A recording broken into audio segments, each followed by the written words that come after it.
जिंदगी तो उलझी हुई है, लेकिन अगर सोच सुलझी हुई हो तो रास्ते साफ दिखाई देते हैं। और जब रास्ते साफ दिखाई देते हैं तो भीड़ से अलग चलने का हौसला भी आ जाता है। तो आज ऐसे ही टोन पे हम बात करेंगे हर्ड मेंटेलिटी की, एक ऐसा साइकोलॉजिकल ट्रिप जिसमें आप जाने अनजाने में बस भीड़ के पीछे चले जा रहे हैं। तो मैं विक्रम सिंह आपका स्वागत करता हूं मेरे चैनल ब्रेन्स मंत्रा पर, जहां हम समझते हैं ब्रेन की डिफॉल्ट सेटिंग्स को, ताकि आप कॉन्शियसली अपनी सोच को अपग्रेड कर सके। तो आज हम बात करेंगे 5 अलग अलग साइकोलॉजिकल ट्रिप्स की, जो आपको भीड़ का हिस्सा बनाए जा रहे हैं। इनमें सबसे पहला है पीयर प्रेशर, यानी कि जब आप ये नहीं जानते कि आपको करना क्या है या क्या डिसीजन लेना है, तब आप दूसरों को देखकर फैसला कर लेते हैं। जैसे किसी 12th क्लास में आपको सब्जेक्ट का सिलेक्शन करना था, तो आपके साथ वाले दोस्त जो भी सिलेक्ट कर रहे थे, आपने वही सब्जेक्ट ले लिया, भले ही आपको कोई और सब्जेक्ट पसंद था। क्योंकि दोस्त ले रहे थे, आपने ले लिया। या फिर माँ बाप ने प्रेशर करा कि सब लोग साइंस ले रहे हैं, जा तू भी क्यों नहीं ले लेता। तो इस तरीके का जो डिसीजन है, उसे कहते हैं पीयर प्रेशर। और इसमें लिए गए फैसले कभी आपके हित में नहीं हो सकते, तो आपको इसे रोकना पड़ेगा। तो आप इसे कैसे रोक सकते हैं? जब भी आपको खुद पे डाउट हो तो 5 सेकंड के लिए रुकिए और अपने आप से पूछिए कि क्या ये मेरे लिए सही है। अगर जवाब हाँ है तो जो आप करने जा रहे हैं वो कीजिए, अदरवाइज। तो हमारा जो दूसरा ट्रिप है वो है स्टार रेटिंग, यानी कि जब कभी ऑनलाइन शॉपिंग करने जाते हैं या किसी डॉक्टर के पास दिखाने जा रहे हैं, तो हम लोग देखते हैं उसके रिव्यूज और रेटिंग्स क्या है। 5 स्टार रेटिंग दिखा नहीं कि हमारा दिमाग पगला जाता है। तो फॉर एग्जाम्पल समझ लीजिए कि आपने ऑनलाइन शूज देखने थे, आपने शूज देखे, reviews and rating top class, अपने प्रोडक्ट बाय कर लिया। बाद में पता चला क्वालिटी तो किसी काम की नहीं थी। तो ये है स्टार रेटिंग्स का वैल्यू। तो इससे बचने के लिए आपको क्या करना है कि अगली बार जब भी आप किसी प्रोडक्ट को ऑनलाइन बाय करने जा रहे हैं, तो रिव्यू रेटिंग्स देखिए, 5 स्टार भी देखिए, दैट इज गुड। लेकिन आपको 1 स्टार और 2 स्टार रेटिंग्स को भी देखना है, ताकि आप ये समझ सकें कि उस प्रोडक्ट में प्रॉब्लम क्या है और उसमें आने वाली दिक्कतें क्या रही हैं।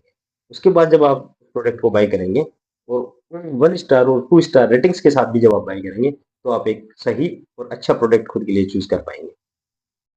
तीसरा जो ट्रिप है वो है साइलेंस को कंसेंट मान लेना। और क्या अगर ऐसा है? नहीं, बिल्कुल भी नहीं। जैसे व्हाट्सएप पे कोई फॉरवर्ड आया, किसी ने कुछ नहीं बोला, तो सबने मान लिया कि सब सहमत है। और ऐसा बिल्कुल भी नहीं है। तो अगली बार जब भी आप ऐसी सिचुएशन में आए या फंसे, तो आपने पूछना है कि क्या आप उससे सहमत हैं, और अगर नहीं तो सवाल पूछिए क्यों। यही आपको भीड़ से अलग खड़ा करता है। कारण जानिए, बिना कारण जाने किसी चीज पर सहमति जता देना आपको हमेशा भीड़ का हिस्सा बनाएगा। और अगर आप उसे अलग जाना चाहते हैं, रहना चाहते हैं, तो अपने हित के लिए सवाल पूछिए। तो चौथा जो ट्रिप है वो है इन्फ्लुएंसर इफेक्ट, यानी कि किसी सेलिब्रिटी ने या फेमस आदमी ने किसी प्रोडक्ट को या किसी ब्रांड को प्रमोट करा, ये बोल के कि ये बेहतरीन क्वालिटी का है। आप भी कन्विंस हो गए तो प्रोडक्ट बाय कर लिया। जैसे फॉर एग्जांपल, किसी ने कि आपके टूथपेस्ट में नमक है बोल के आपको टूथपेस्ट बेच दिया, आपने खरीद भी लिया। लेकिन अगर उससे आपकी कोई प्रॉब्लम सोल्व नहीं हुई, तो वो तो आप भीड़ का हिस्सा बन गए फिर से। आपको भीड़ का हिस्सा नहीं बनना है। तो फिर हर बार जब भी कोई किसी प्रोडक्ट को प्रमोट करे, तो आपको ये देखना है कि उस प्रोडक्ट की जो प्रॉपर्टीज हैं तो वो आपके काम की है। अगर हाँ, तो बाय कीजिए। इसलिए नहीं कि आप किसी से कन्विंस थे, किसी सेलिब्रिटी से कन्विंस होकर अगर प्रोडक्ट खरीदते रहेंगे तो भीड़ का हिस्सा बने रहेंगे। आपको भीड़ का हिस्सा नहीं बनना है, तो ये बंद करना पड़ेगा। तो हमारा पांचवा जो ट्रिप है वो है ग्रुप थिंकिंग ट्रिप, यानी कि कोई सोसाइटी या ग्रुप जब किसी एक डायरेक्शन में जा रहा है और आप बिना सहमत हुए भी उससे सहमति जता देते हैं, तो इसे कहते हैं ग्रुप ट्रिप थिंकिंग। जैसे कि किसी ऑफिस की टीम मीटिंग में या किसी सोसाइटी मीटिंग में कोई एक मुद्दा डिस्कस हुआ, सारे लोग उस पर सहमत हो गए, बट आप अंदर ही अंदर कहीं ना कहीं असहमत थे। फिर भी आपने हाँ कर दिया और चले आए। लीजिए, बन गया आप भीड़ का हिस्सा। बस यही नहीं करना है आपने। तो इससे बचने के लिए अगली बार जब भी कोई ऐसी टीम मीटिंग या सोसाइटी मीटिंग हो, जब आप पब्लिकली कहीं खड़े हो और सारे के सारे लोग किसी एक आइडिया पे सहमत हो भी, फिर भी अगर आप कहीं असहमति लगे, तो आप अपना सवाल पूछिए। जब तक कन्विंस नहीं है, सहमत नहीं होइए, तब जाके आप हटेंगे भीड़ से।